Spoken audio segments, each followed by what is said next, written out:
Hi friends, అందరూ అన్నం తిన్నారా? నేనైతే ఇప్పుడే తింటున్నా. ఈరోజు మా ఇంట్లో ఏం కూర అంటే కూరగాయల పచ్చడి, మామిడికాయ పచ్చడి. బాగుందా?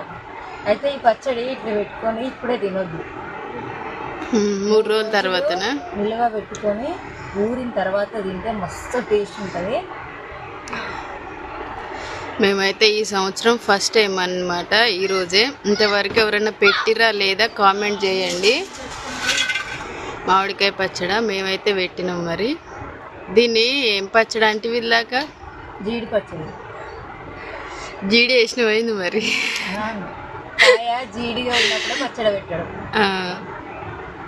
మన సీజన్. మామిడికాయ పచ్చడి పెట్టే సీజన్ వేరే ఉంటుంది. టేస్ట్ అయితే చాలా బాగుంది. కొత్త మామిడికాయ పచ్చడి పుల్లగా బాగుంది. పుల్లగా ఉంటేనే టేస్ట్ ఉంటుంది.